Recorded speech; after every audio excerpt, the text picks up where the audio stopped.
APP les doy a todos la bienvenida. La conferencia de hoy está titulada Marihuana Medicinal y Psiquiatría.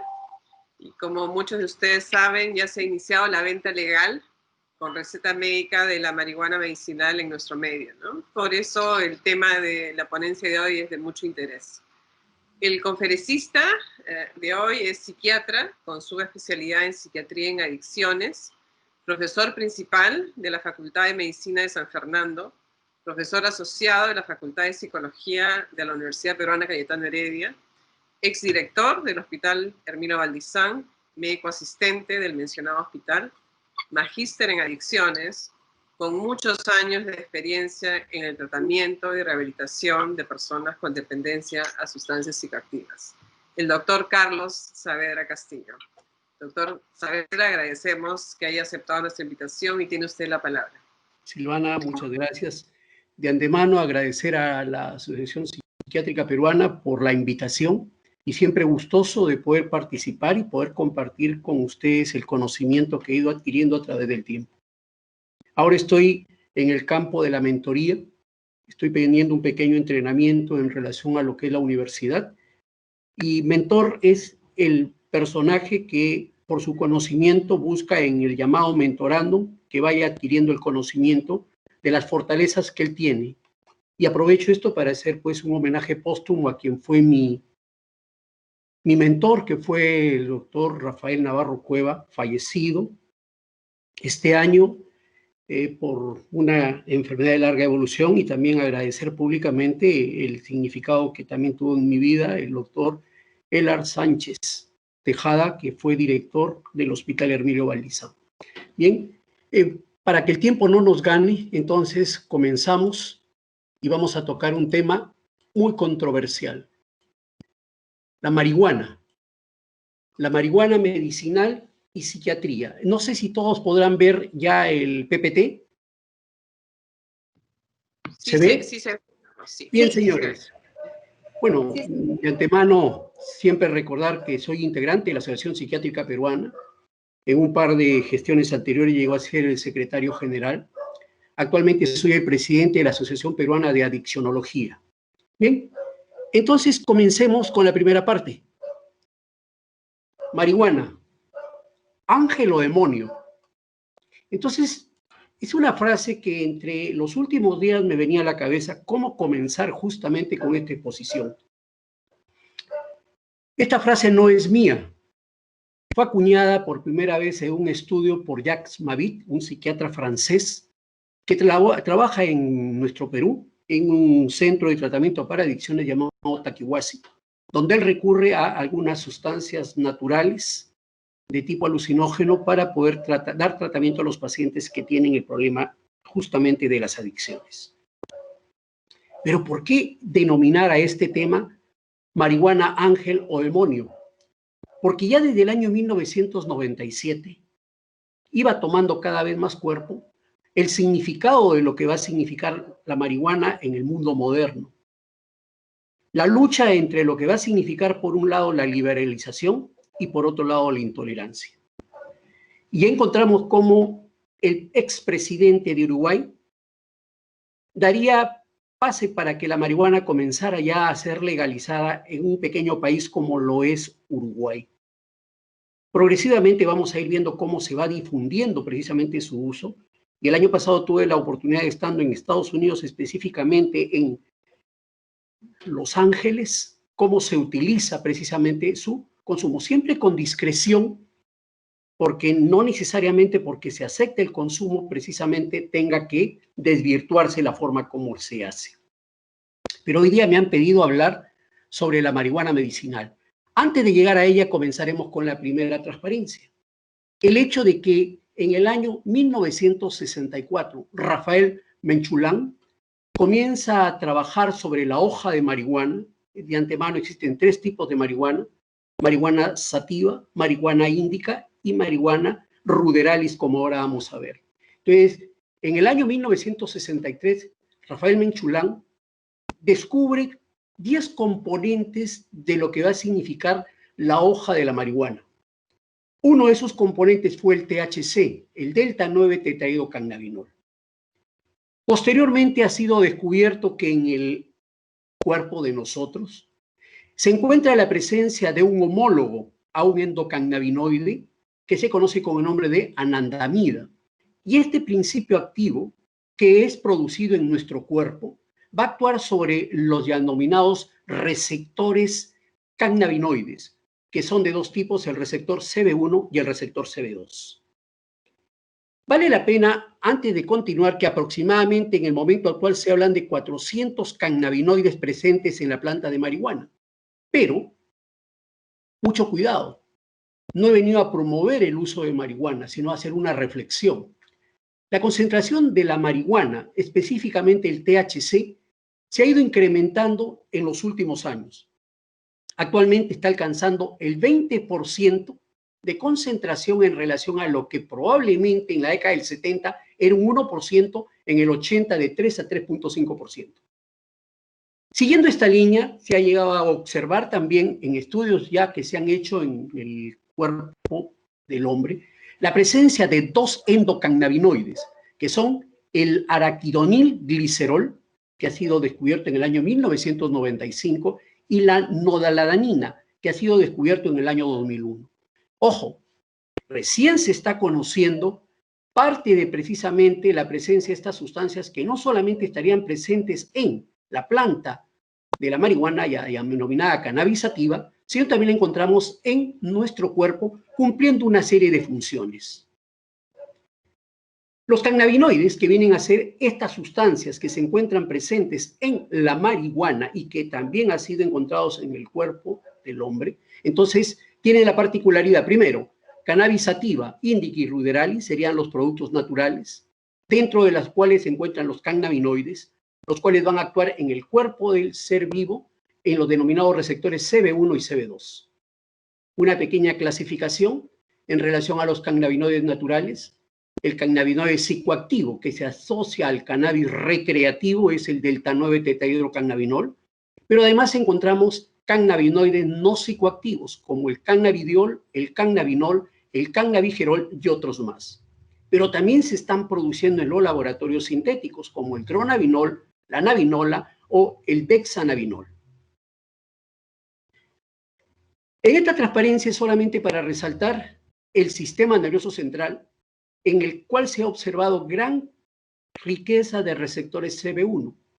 Y estos receptores cannabinoides se encuentran relacionados en el funcionamiento natural con funciones cognitivas superiores, con el control del movimiento, con el aprendizaje y la memoria y con la coordinación de los movimientos corporales. Hacia la derecha hemos colocado el principio psicoactivo de la planta natural marihuana y en la parte inferior la anandamida, aquella sustancia que fue descubierta por Mechoulam y ha sido mencionada hace un momento.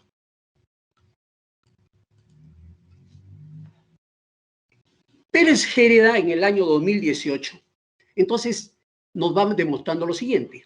Esta sería una neurona en la cual va a actuar un endocannabinoide.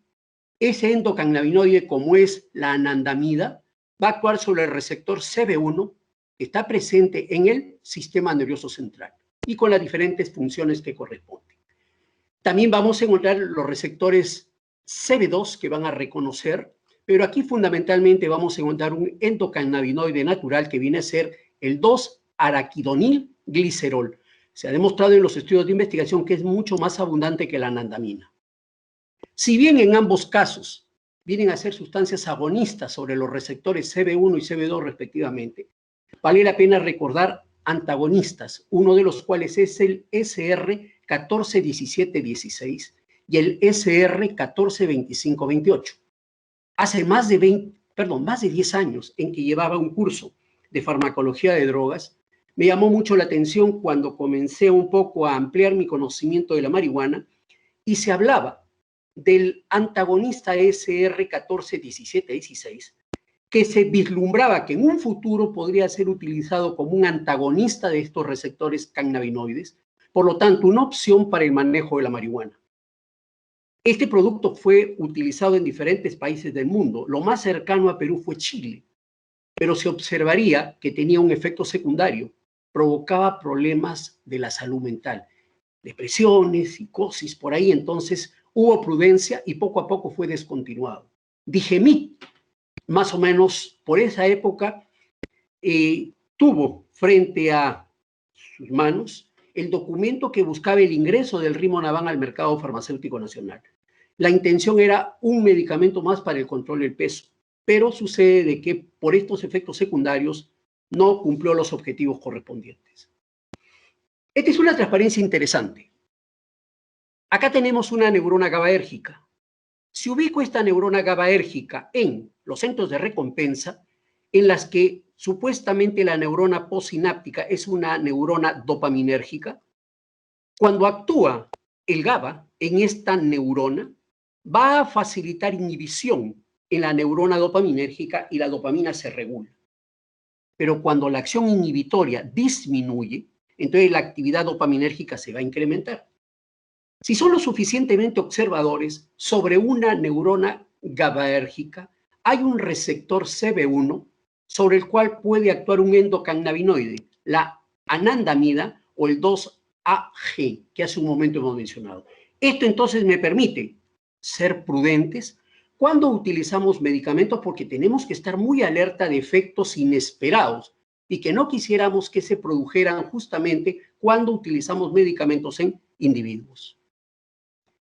¿Qué cosa es lo que produce la marihuana cuando se fuma? Experimenta euforia placentera, el sujeto se siente relajado, recordemos que la marihuana se fuma. Entonces, otras personas pueden tener sensibilidad en la percepción sensorial, risa, percepción alterada del tiempo y aumento del apetito. Pero no podemos generalizar estos síntomas para todos los consumidores de marihuana, ya que habrán algunas personas que en lugar de sentir esa psicopatología placentera, por el contrario, tienen ansiedad, tienen miedo, tienen desconfianza o pánico cuando usan marihuana. He tenido algunos pacientes consumidores de marihuana que al experimentar este efecto secundario fue santo remedio, nunca más volvieron a consumir marihuana. Pero otros que no han presentado estos síntomas han persistido y han mantenido el consumo de marihuana. Otra cosa interesante es el hecho siguiente, que cuanto más alta es la dosis o concentración de THC en la marihuana, entonces encontramos que es mucho más fácil que se presente otra alteración psicopatológica. ¿Cuál es? Psicosis aguda. Mientras que hay algunos que tienen la buena suerte de experimentar el efecto benéfico o placentero que he descrito, pues hay algunos que pueden experimentar lo opuesto al efecto que va a originarla ella. Y eso me lleva a hacer una reflexión, como dice Jones, que podríamos encontrar posibles vínculos entre el consumo de cannabis y el espectro de psicosis. En todo un continuum, donde se van a ir experimentando diferentes grados de experiencias psicóticas. Y más o menos se calcula que el 17% de niños consumidores pueden llegar a presentar estas experiencias y el 7.5% de adolescentes pueden también reportar este tipo de experiencias. Y entonces, ¿a dónde se ha ido trabajando? Entonces, comienzan a observarse en un estudio interesante la conexión que existiría entre el uso de marihuana y el desorden psicótico. Que no todos lo harían, pero algunos tendrían alguna vulnerabilidad o predisposición genética. ¿Y dónde encontraríamos esa predisposición? En la variación de un gen llamado AKT1, que programa la enzima que afecta la señalización de la dopamina en el estriado. Específicamente, cuando hablamos del estriado, estaríamos hablando de lo que es el sistema límbico, núcleo accumbens, área del tegmentum ventral y cierta relación que va a tener con ganglios basales. El estriado es un área del cerebro que es activada y que se va a inundar de dopamina cuando se presentan ciertos estímulos. Un estudio ha encontrado que el riesgo para aquellos que tengan esta variante genética 7 veces más altas que aquellos que usan marihuana a dosis diaria. No es que quiera desmoralizar si van con a ver las expectativas de todas las bondades que tiene la marihuana, pero así como cuando prescribimos un antibiótico, un medicamento que mejore a lo mejor la inmunidad del individuo o un analgésico, ser prudentes.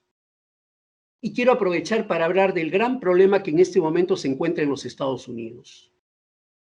La existencia de una epidemia del uso de analgésicos opiáceos, siendo uno de los abanderados la oxicodona, un producto que fue elaborado por un laboratorio, el cual a partir de la tebaína va a obtener este producto llamado oxicodona y que la sacaría al mercado para el manejo del dolor.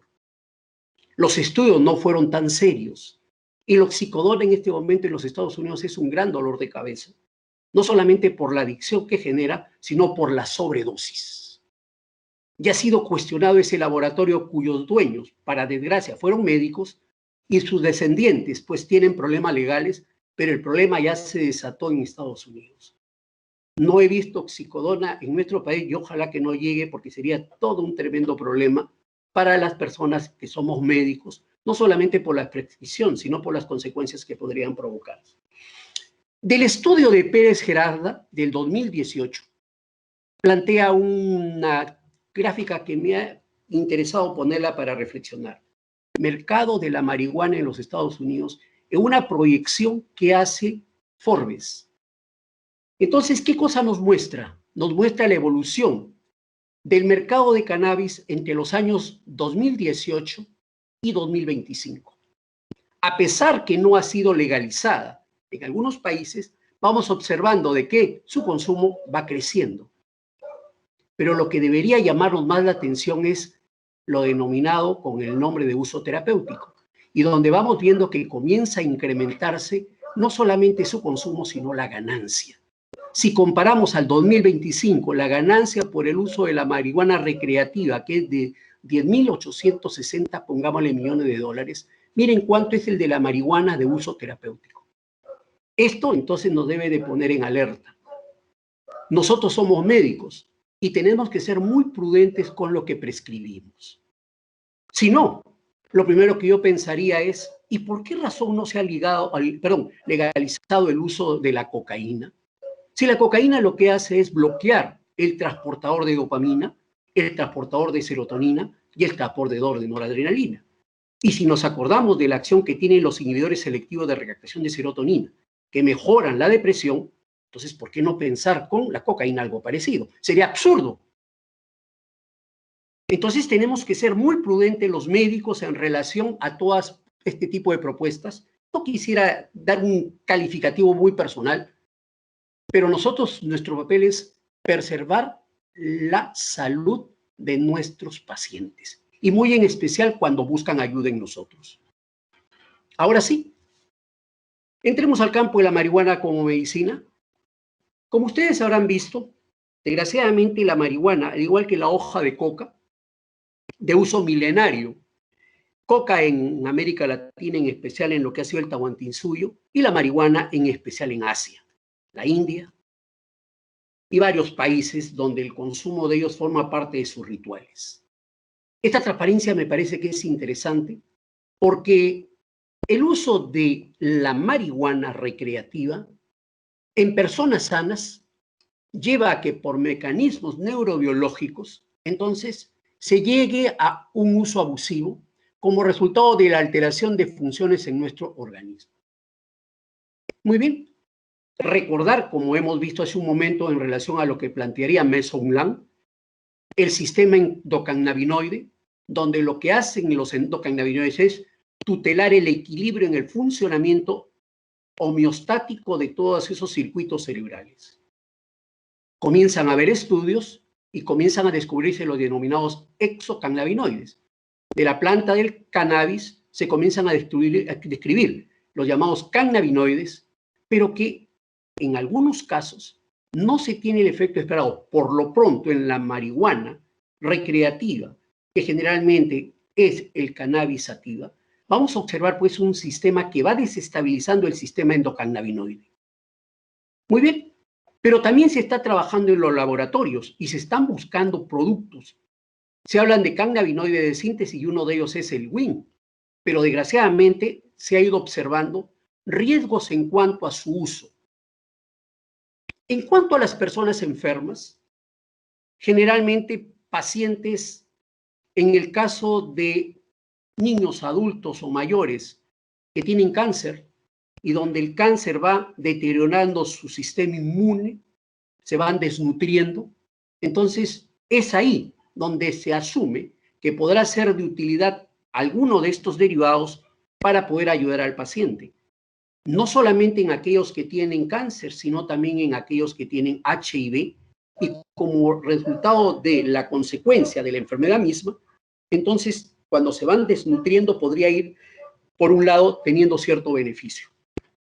Por otro lado, también se ha ido observando de que en el caso de convulsiones, como ocurren en ciertos niños, entonces podría ser de utilidad, a no dar nada, que pueda ser útil para poder controlar precisamente las convulsiones. Tuve la oportunidad de formar parte del equipo que tuvo que ver con la legalización de la marihuana, pero muy puntualmente hacia ese lugar se apuntaba porque eran donde mejor estaban las evidencias. Y entonces comenzamos planteando una primera diferencia. El uso recreacional diferente al medicinal. ¿Por qué razón? En el uso recreacional se busca el placer y en el uso medicinal se busca disminuir el síntoma de la enfermedad, pero no fumando, sino recurriendo a extractos grasos de la planta, de los cuales se van a extraer principios activos que van siendo purificados.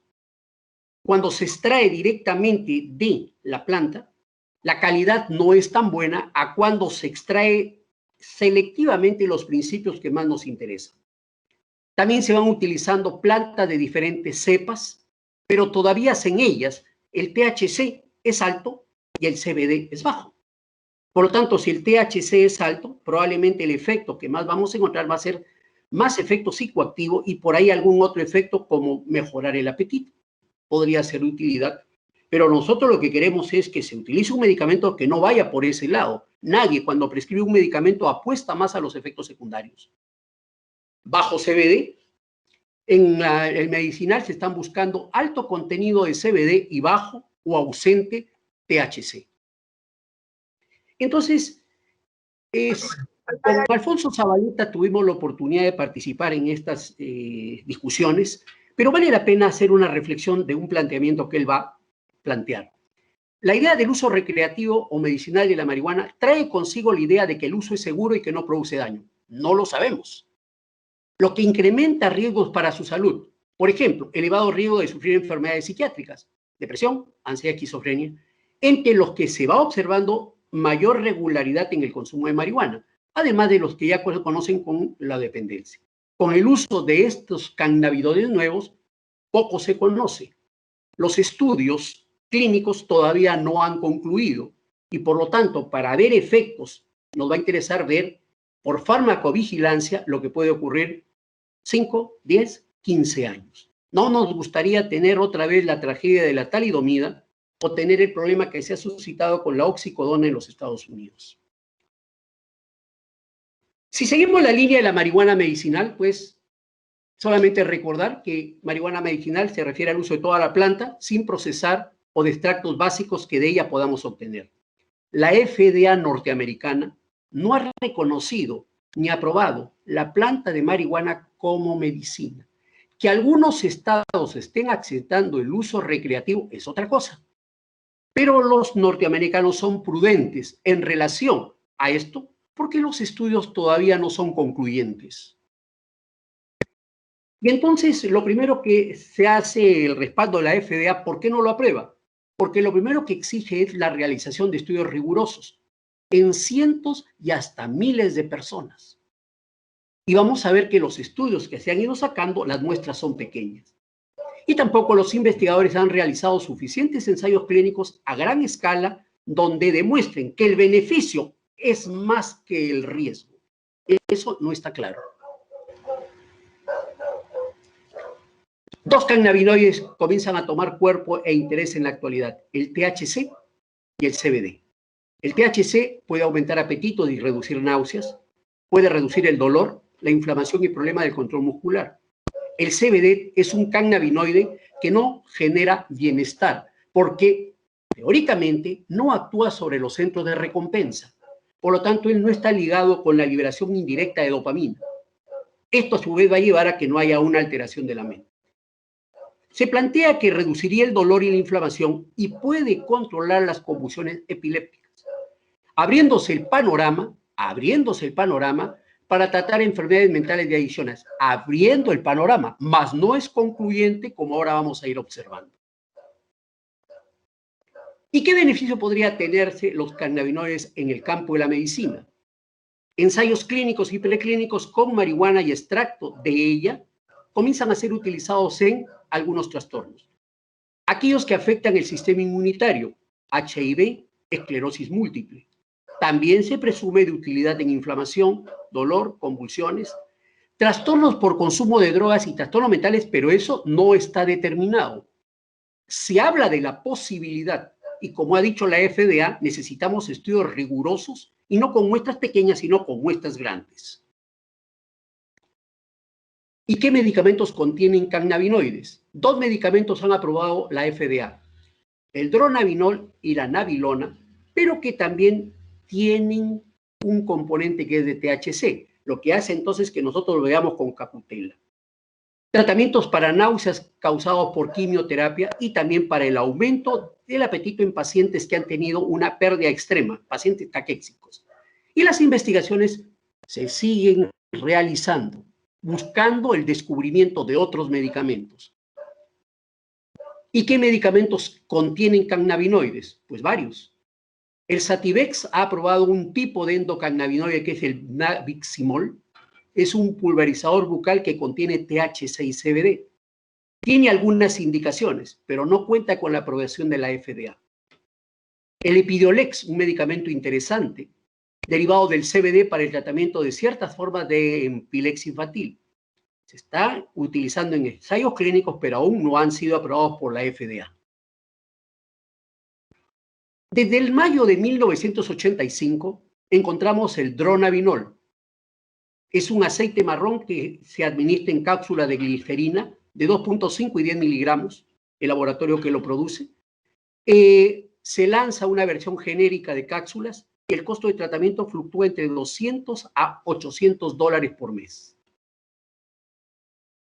Nabilona, que es otra presentación. Entonces aquí vamos a encontrar el nombre de este producto, es el Sesamet. Es un tratamiento de segunda línea, o sea, el protocolo no lo coloca como primera línea para poder utilizarlo. Entonces, es un producto que ha sido producido por este laboratorio Meda Pharmaceutic. También se comercia en algunos países de habla inglesa, Canadá, Australia y Reino Unido.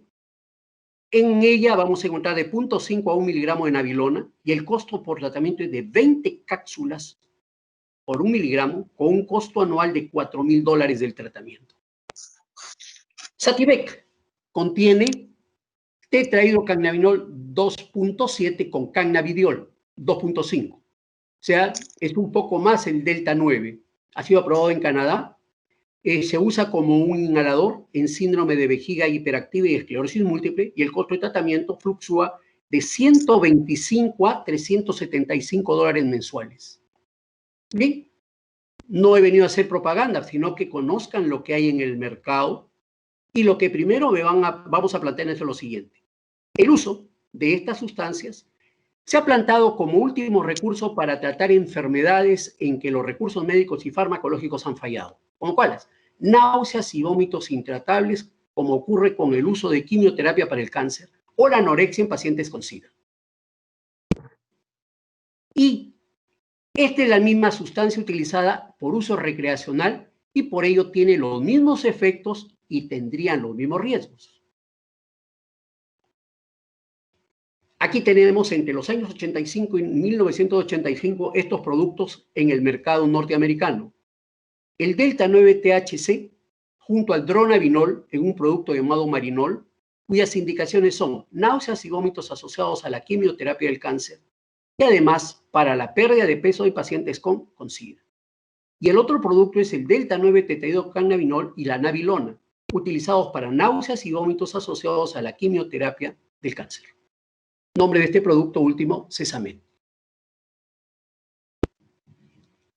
Y entonces, ante toda esta acogida, entonces comienza a haber un entusiasmo y como dice Farad Calderón en un documento que elabora una guía introductoria a los estudios clínicos con cannabis, vemos todo el entusiasmo que se tiene para poder utilizar estos productos en algunas enfermedades. Cannabidiol en la esquizofrenia, cannabidiol con THC en pacientes pediátricos con distonía y compulsiones. También tenemos otro producto que es cannabidiol más THC en cáncer y así sucesivamente. El entusiasmo es grande, pero la gran pregunta es, ¿la farmacovigilancia de estos medicamentos en estas enfermedades no da halagadores resultados como para que comience a aparecer como la mejor opción para el manejo de estos pacientes? Acá hay algunos estudios que se están llevando a cabo, algunos probablemente ya terminaron, que van desde manejo del dolor crónico, cáncer de pulmón, tenemos dolor neuropático, epilepsia, enfermedades esofágicas, desorden esquizoafectivo y esquizofrenia, estrés postraumático, náuseas, vómitos, esquizofrenia, etcétera, etcétera, etcétera. El entusiasmo es grande y aquí quisiera hacer una reflexión antes de seguir a lo que vamos a ver a continuación, lo que significa la serendipia. Es un concepto interesante que en psiquiatría jugó un papel muy importante. Hasta antes del descubrimiento, en el año 1952, de la clorpromacina, medicamento que salía al mercado como objetivo fundamental antihelmíntico y antihistamínico. Por ahí algún curioso de laboratorio de LAI, me parece que es, lo va a trabajar con animales y va a observar que los animales bajo los efectos de esta sustancia se quedaban inmóviles, en cataplexia. O sea, estaban como adormecidos. Entonces se puso a pensar, ¿y por qué no utilizarlo en pacientes que en psiquiatría podían ser de interés, como los pacientes que se agitaban? Y es así como, por acierto, entonces se va a descubrir el primer antipsicótico, que es la clorpromacina, o largactil en el manejo de los pacientes psiquiátricos. Señores, ya no podemos trabajar como lo que ocurriría a la mitad del siglo XX. Estamos en el siglo XXI. Medicamentos que yo utilice tengo que tener la garantía que más es el beneficio que el costo que le va a provocar al paciente. Podemos cometer errores y afectar la calidad de vida de las personas que están utilizando. Cuando los estudios sean, diríamos, serios, las muestras sean grandes y los beneficios sean mucho más grandes que los riesgos, podemos verlo como opciones interesantes. Hace poco escuchaba un pequeño video donde una psiquiatra argentina hablaba de las bondades de utilizar estos nuevos productos en pacientes psiquiátricos, con el argumento que si no lo ha beneficiado el tratamiento farmacológico, él podría haber la opción de probar, ni siquiera diríamos con una lógica, el promocionar este tipo de productos, teniendo en consideración que en el momento actual los estudios tienen que ser serios para recién poderlos probar con los pacientes. Miren lo que ha pasado con la ivermectina, con el dióxido de cloro, con lo que ha pasado con la acitromicina y otros productos más, donde la presión mediática de una enfermedad que desconocemos ha hecho utilizarlos para el manejo precisamente de estos pobres pacientes. Ya los estudios serios nos dirán si fue o no fue acertada, pero para estos nuevos productos hay que ser prudentes, muy pero muy prudentes, y que la evidencia sea seria. Veamos. No era el objetivo en el día de hoy, pero vale la pena este estudio interesante que ha sido llevado a cabo en el año 2019 para 20, que es cannabinoides en el tratamiento de cáncer, el potencial terapéutico y la legislación. Siempre en ese riesgo de poder caer precisamente en el mal uso y en un ámbito en el cual el Convenio de Viena coloca la marihuana en la lista 1, si mal no recuerdo, prohibida para el uso humano, entonces la prudencia es lo que tiene que descartar. Pero indudablemente los mejores resultados los hemos ido viendo en pacientes con tratamiento de cáncer, donde las náuseas y la mejora del peso se benefician con estas sustancias, recordando de que no son los medicamentos de primera elección en el caso de su uso. Pero aquí nos vamos metiendo de un estudio que hace Arias Orgadas en el año 2011. El tratamiento de los trastornos psiquiátricos que se asocian al consumo de marihuana. Lo único que quiero rescatar es la parte final. Entonces, Una de las primeras cosas es el hecho de cómo poco a poco se va viendo que se pueden ir utilizando, pero recordar, cannabis es una droga con efectos adversos psiquiátricos más perjudiciales fundamentalmente en el aumento del riesgo de cuadros psicóticos, pero también de crisis de angustia. Entonces, aquí, de alguna manera, si bien va mencionándolo, también va enfatizando el riesgo de lo que va a significar el uso de la cannabis en relación a lo que va a significar el principio activo THC con ese efecto psicoactivo que se va a dar sobre ciertas áreas del cerebro en lo que corresponde al striatum, o mejor, el sistema límbico, donde tenemos el núcleo accumbens y el área del tegmentum ventral. Y acá hay dos estudios que sí nos llevan a reflexionar. Buscaba algo para sensibilizarlos. Yo no sé alemán, pero acá hay uno que dice así: cannabis, cannabinoides y el consumo de cannabis. Ninguna droga conduce actualmente a una actividad tan intensa, a veces conducida con pasión, en debates respecto al cannabis. ¿Qué riesgos sociales y para la salud provocan estas sustancias cuando se use para fines de intoxicación? Bien documentado, bien estudiado. La investigación describe la acción de los cannabinoides en el sistema endógeno del cannabis y posibles riesgos a largo plazo. También muestra opciones de tratamiento psicoterapéutico para abuso y adicción al cannabis. Se abre una ventana. ¿Estudio de qué año? Del año 2019. Otro estudio. Cannabidiol en el tratamiento del desorden de estrés postraumáticos. Una serie de casos. Y entonces, cannabidiol es un componente cannabinoide no psicoactivo que se ha encontrado presente en plantas de la cannabis y donde las investigaciones preclínicas sugieren que el CBD puede tener un efecto beneficioso en modelos roedores de animales en los que se estudia el estrés postraumático. Lo interesante fue, se hace un estudio de ¿cuántos pacientes? De 11 pacientes. Y concluyen, la administración de CBD oral en adición a los cuidados psiquiátricos estaba asociada con reducción de los síntomas de estrés postraumático. Ojo, muestra de cuántas personas, 11. No puedo ya sacar conclusiones determinantes. Otro estudio, cannabis y enfermedad mental, una revisión del 2019. Entonces, con el incremento de la legalización de la marihuana en las naciones occidentales, hay una necesidad de evaluar el impacto de las políticas de cambio en las poblaciones vulnerables, tales como aquellas que presentan enfermedades mentales que incluyen desórdenes de ansiedad, desórdenes del humor y de la esquizofrenia. Este artículo ha revisado el efecto de cannabis en una población con enfermedad mental. Nosotros proveemos una reconciliación de la vulnerabilidad a la adicción y la hipótesis alostática como una explicación de la comorbilidad adictiva en pacientes que usan cannabis y que tienen una enfermedad mental. Entonces, nos lleva a la reflexión. No nos está diciendo que no sea de utilidad, pero en este momento las evidencias no son muy favorables. Y para terminar la noche, vamos a ver este estudio interesante que ya está circulando del año pasado, cannabinoides para el tratamiento de los desórdenes mentales y síntomas de enfermedad mental, una revisión sistemática y un metaanálisis. Resumen, se ha sugerido que los cannabinoides medicinales, incluyendo cannabis medicinal y cannabis farmacéuticos y sus derivados sintéticos como THC y CBD, tienen un papel terapéutico en ciertos trastornos mentales. Analizaremos la evidencia disponible para determinar la efectividad y seguridad de los diferentes tipos de cannabinoides medicinales en el tratamiento de síntomas de varios trastornos mentales. ¿Qué se ha hecho?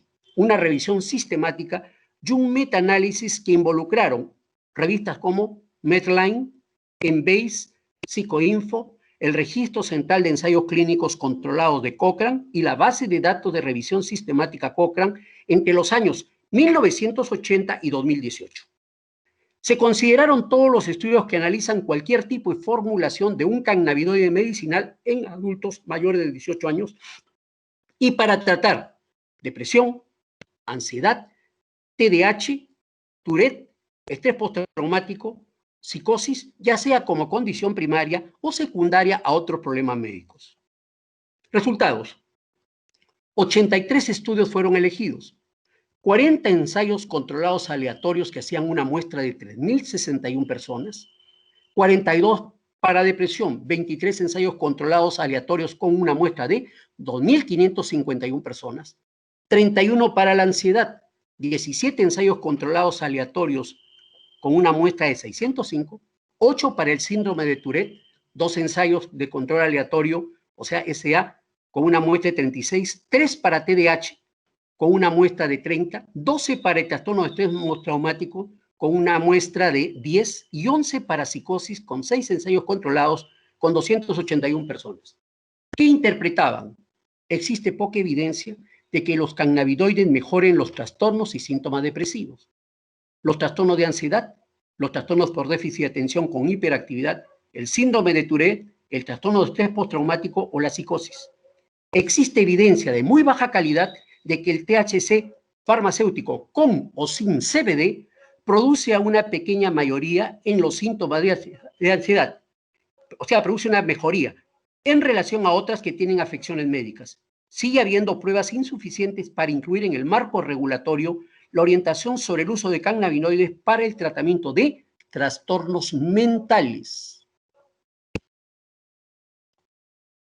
Gracias. ¿Preguntas si el auditorio quisiera hacer? Muchas gracias, doctor Sí. Saavedra, por esta presentación. Ha estado muy actualizada, ha resaltado justamente la poca evidencia que hay en los artículos sobre el uso de marihuana medicinal en los trastornos psiquiátricos, ¿no? Que hay que estar muy atento a los próximos resultados de futuros estudios y hay que ser prudentes, ¿no? Y sí, las preguntas pueden mandarlos a través del chat y para poder después contestarlas.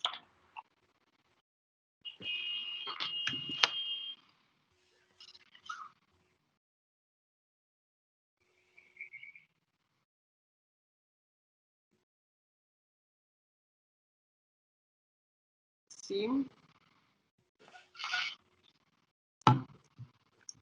Mientras alguien hace alguna pregunta, Carlos, no sé, actualmente hay que ser totalmente prudentes. ¿En algún caso se sugeriría el uso de marihuana medicinal para algún trastorno psiquiátrico?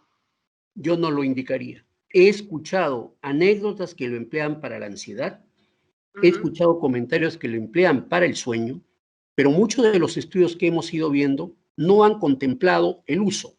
Para la ansiedad, los pocos estudios que hemos visto, si bien dicen que puede haber una mejoría, pero no es contundente para traernos a concluir de qué sería el medicamento ideal para poder manejar la ansiedad. En cuanto a lo que es el insomnio, son más reportes anecdóticos que reportes, digamos, serios para poder sacar las conclusiones. Acuérdense bien que al inicio, antes de que se genere la tolerancia, las sustancias van generando efectos agudos en la intoxicación aguda que puede afectar conciencia y por lo tanto podría ser beneficioso para el manejo del sueño, pero lo que podría ocurrir, como a veces ocurre con las benzodiazepinas, un efecto de rebote. Y entonces, en lugar de que el sueño mejore, empeore, y la persona, en cambio, ¿qué es lo que haga? Aumentar la cantidad de el producto que está utilizando para la mejora del sueño. Gracias. ¿Cuál podría ser el mayor riesgo de usarlo sin la evidencia, ¿no? Sin una evidencia clara de los beneficios? Muy buena la pregunta. Había comenzado la exposición hablando de los lugares donde estarían actuando los endocannabinoides, sobre los receptores CB1 y CB2, sobre los cuales también va a actuar el THC. También sobre esos receptores estarían actuando justamente aquellos endocannabinoides no psicoactivos. También hay una generación de medicamentos como el WIN, perdón, de sustancias artificiales de tipo cannabinoides como el WIN, que es una de ellas. Entonces, poco conocemos. Lo único que podríamos hacer es activar más la sintomatología psiquiátrica que pueda haber de por medio. Entonces, yo sería muy cuidadoso, que de por sí, que ya es complejo el trastorno psiquiátrico, entonces ver el uso de estas sustancias para agravarlo. Antes de pensar esto, hacer un buen diagnóstico, antes de hacer esto, pensar la comorbilidad, porque vale la pena, que hay toda una corriente, la lidera Néstor Serman con la Sociedad Española de Patología Dual y la Asociación Mundial de Patología Dual, que consideran que sobre un consumidor de drogas hay una dualidad, que significa que hay paralelamente un trastorno psiquiátrico primario. Entonces, si yo voy a utilizar esto sin tener muy claro la comorbilidad que pueda haber en el sujeto, entonces puedo complicar el problema en relación al tratamiento que yo pueda dar. Entonces, hay que ser muy cuidadosos. Si en algún momento con esto no dejo carta abierta, si utilizara este tipo de productos, de preferencia que los niveles de THC sean muy bajos y de ser posible ausentes. Pero ninguno de los productos que yo he ido mencionando, en la información que se tiene, hablan de su uso en los trastornos mentales. No. Ya esas son cuestiones de promoción de instituciones que se dedican a comercializarlo y hay que ser bien prudentes en su uso. Gracias. Existen otras opciones para poder manejar la patología psiquiátrica. Es cierto, con mucho más evidencia, ¿no? Sí, sí. Debemos de seguir eso. Sí. Acá ya se está vendiendo. Alguien está levantando la mano. Sí, encantado de responder. A ver. Buenas noches. Sí. Buenas noches, doctor Saavedra. Primeramente, felicitarlo por su exposición. Yo soy un joven psiquiatra arequipeño. Me he conectado y me pareció muy interesante. Lo que me llama la atención, doctor, en mi práctica clínica acá en Arequipa, es que con mucho asombro he visto colegas neurólogos, doctor, dejando marihuana medicinal en aceite, que no tiene ninguna legislación, como usted lo ha comentado. Nosotros no sabemos cuál es la concentración en proporción de delta 9 THC y CBD que tiene ese aceite. Tampoco tiene una legislación o un lugar adecuado donde puedan producirla. En una paciente con un cuadro de un trastorno neurocognitivo mayor, una demencia mixta, que le empezaron a dar justamente el aceite de cannabis, creo 2, 3 gotas, y primeramente mejoró el sueño. Yo la vuelvo a ver después más o menos de 2 meses, y la paciente estaba, doctor, con un cuadro psicótico. Sí, lógico. Y completamente psicótico, que me llamó, y a mí lo que más me llama la atención, doctor, es que un colega neurólogo le deja la indicación de la marihuana medicinal, el aceite de cannabis. Yo creo que la Asociación Psiquiátrica Peruana, aprovechando esta primera presentación, y la sociedad de la cual yo presido, que es la Asociación Peruana de Adiccionología, tenemos que ya tomar cartas en el asunto y que el colegio médico tenga que tener bien claro esto. Porque no puede ser de que el médico no esté cumpliendo el principio de primum non cere y que esté respondiendo a otros intereses para hacer estas prescripciones. Si yo las voy a hacer, tengo que estudiar bien cuáles son los argumentos por los cuales yo lo voy a utilizar. Si supongamos la persona tiene problema del sueño, probablemente yo voy a pensar en las vías en las que el sueño está involucrado. Serotonina, a lo mejor lo que va a significar el tronco encefálico, no sé. O sea, tengo que tener bien claro mi fisiopatología, conocerla y ver en qué medida pueda ser de utilidad el producto en mención. Pero tú lo has dicho, hay un efecto secundario que no sabemos si está relacionado con el uso de este producto o que esté siguiendo ya el curso natural de la misma enfermedad. Porque en el Alzheimer puede haber psicosis, pero lo que no puede ser es que esa psicosis sea agravada por el tratamiento farmacológico que se le esté dando. Y eso hay que ser bien reflexivos. Sí he visto otros profesionales que no son precisamente de nuestra especialidad, que se han llegado a, diríamos, interesar mucho en utilizarlo, en probarlo en los pacientes. Y eso desdice mucho de lo que significa ser buen médico. Yo utilizo lo que la evidencia dice. Yo no utilizo lo que la evidencia me dice que más son los riesgos que el beneficio que yo le pueda dar. Pero es muy bueno tu comentario. Y esto nos hace reflexionar en la necesidad de informar, dar mucha información para no cometer estos errores. Muchas gracias. El doctor José Arce también ha levantado la mano, si puede. Sí, por favor. Doctor, buenas noches con todos.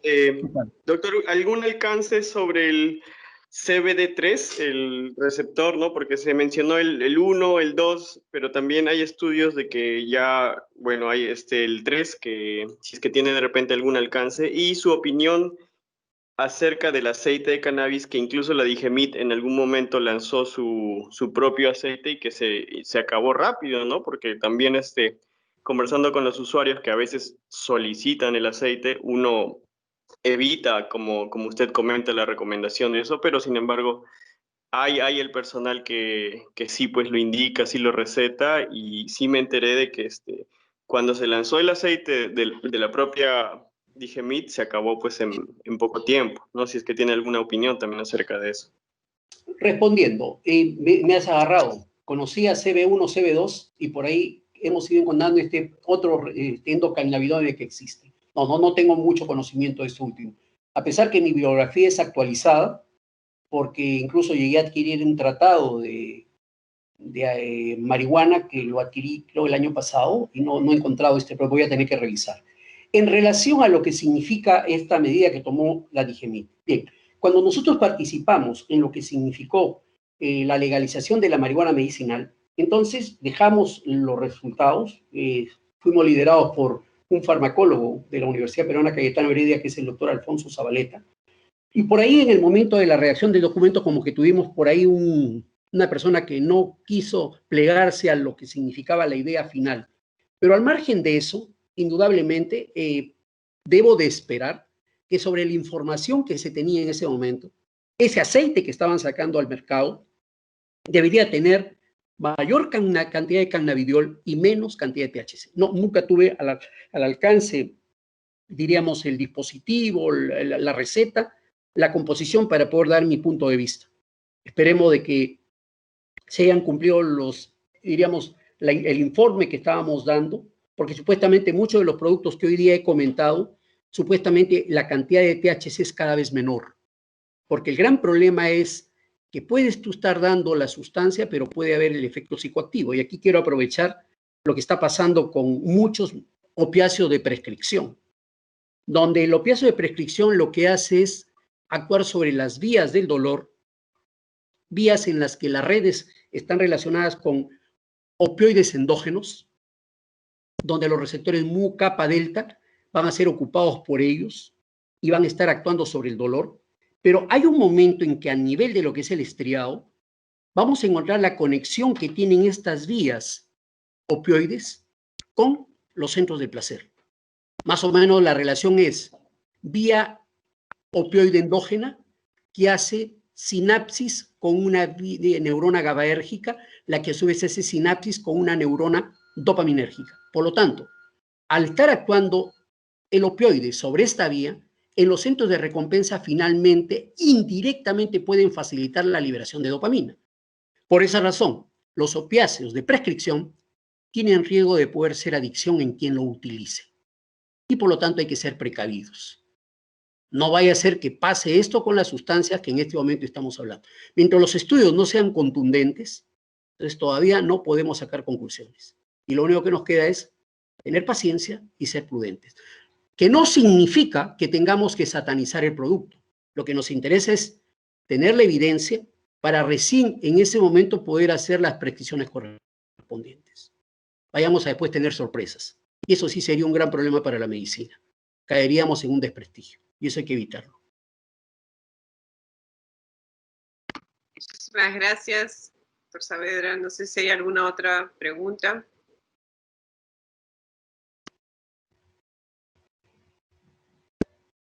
Parece que no. No sé, doctor Saavedra, si quiere dar unas últimas palabras para cerrar la...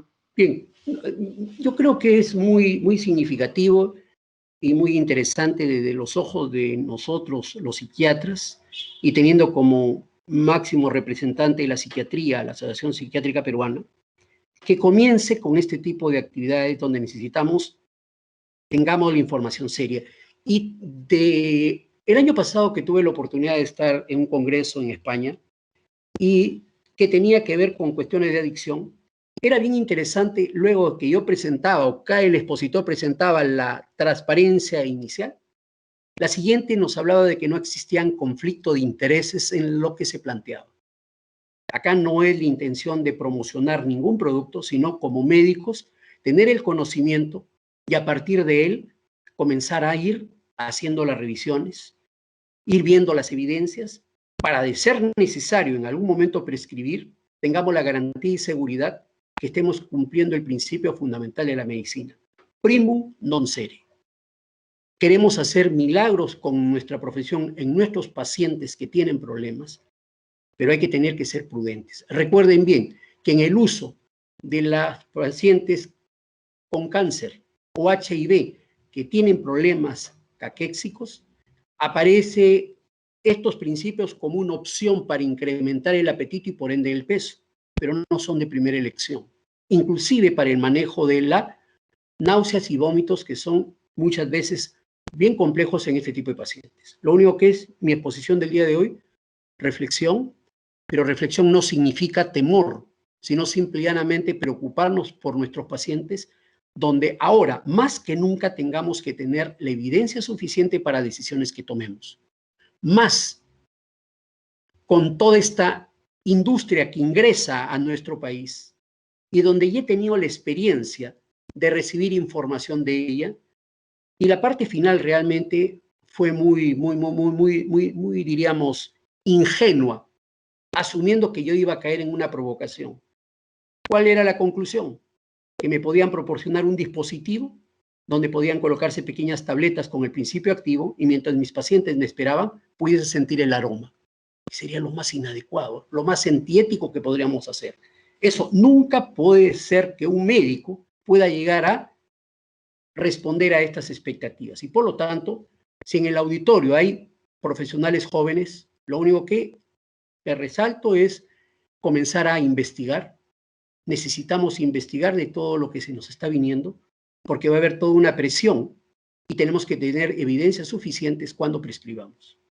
Y en el caso de lo que significa los pacientes psiquiátricos, si todavía la psicopatología no la tenemos muy clara, entonces no podamos nosotros probar con los pacientes esto. Mientras la enfermedad mental no la conozcamos a plenitud, la fisiopatología bien descrita, entonces no podemos arriesgarnos a cometer graso error en el tratamiento de ellos. Es lo único que quería comentarles y les agradezco y agradezco a la Asociación Psiquiátrica Peruana por la invitación que me han hecho, siempre dispuestos a seguir colaborando, y a todo el auditorio les agradezco y también los aplaudo por el hecho de que hayan estado participando en esta presentación. Buenas noches. Nuevamente, muchas gracias, doctor Saavedra, y nos quedamos con esto, ¿no? Hay que esperar la evidencia para poder usarla con la evidencia necesaria y con todos los resultados, ¿no? Para que poder tener la claridad de poder usar la marihuana medicinal. Bueno, muchísimas gracias a todos los presentes y buenas noches con todos.